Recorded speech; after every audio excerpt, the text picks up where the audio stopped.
ಸ್ನೇಹಿತರೆ, ನಮ್ಮ ದೇಶದ ರಾಷ್ಟ್ರೀಯ ಪಕ್ಷಿ ಯಾವುದು ಅಂತ ಕೇಳಿದರೆ ಸ್ಕೂಲ್ಗೆ ಹೋಗೋ ಮಕ್ಕಳು ಕೂಡ ನವಿಲು ಅಂತ ಹೇಳ್ತಾರೆ. ಹಾಗೆ ಕೋಳಿ ಯಾವ ದೇಶದ ರಾಷ್ಟ್ರ ಪಕ್ಷಿ ಎಂಬುದು ನಿಮಗೆ ಗೊತ್ತಾ?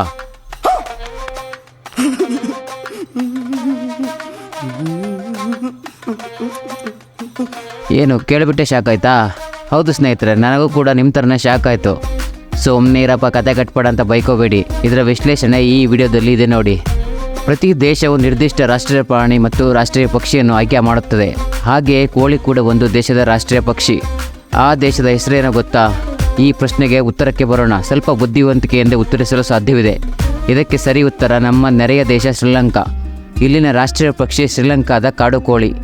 ಮೊದಲು ಇದನ್ನು ಸಿಲೋನ್ ಜಂಗಲ್ ಫೌಲ್ ಎಂದು ಕರೆಯಲಾಗುತ್ತಿತ್ತು. ಈ ಹಕ್ಕಿ ಶ್ರೀಲಂಕಾದ ವಿವಿಧ ಅರಣ್ಯ ಪ್ರದೇಶಗಳಲ್ಲಿ ಮಾತ್ರ ಕಂಡುಬರುತ್ತದೆ. ಇದು ಕೋಳಿಯ ಜಾತಿಯ ಕಾಡು ಕೋಳಿಗಳು. ಇವುಗಳು ಸರ್ವಭಕ್ಷಕಗಳು, ಅಂದರೆ ಸಸ್ಯಾಹಾರಿಗಳು ಮತ್ತು ಮಾಂಸಾಹಾರಿಗಳು. ಶ್ರೀಲಂಕಾವನ್ನು ಹೊರತುಪಡಿಸಿ ಯುರೋಪಿಯನ್ ದೇಶದ ಫ್ರಾನ್ಸ್ನ ರಾಷ್ಟ್ರೀಯ ಪಕ್ಷಿ ಹುಂಜೆ ಎಂದು ತಿಳಿದರೆ ನಿಮಗೆ ಆಶ್ಚರ್ಯವಾಗುತ್ತದೆ.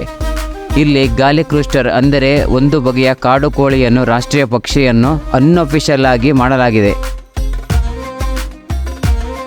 ಇದೇ ರೀತಿ ಇನ್ನಷ್ಟು ಆಸಕ್ತಿದಾಯಕ ವಿಷಯಗಳಿಗಾಗಿ ನಮ್ಮ ಕನ್ನಡ ಫ್ಯಾಕ್ಟ್ ಚಾನಲನ್ನು ಸಬ್ಸ್ಕ್ರೈಬ್ ಮಾಡಿ. ಶೀಘ್ರದಲ್ಲಿ ಮತ್ತೆ ಇನ್ನೊಂದು ರೋಮಾಂಚಕ ವಿಡಿಯೋದೊಂದಿಗೆ ನಿಮ್ಮ ಮುಂದೆ ಬರಲಿದ್ದೇನೆ. ಧನ್ಯವಾದಗಳು.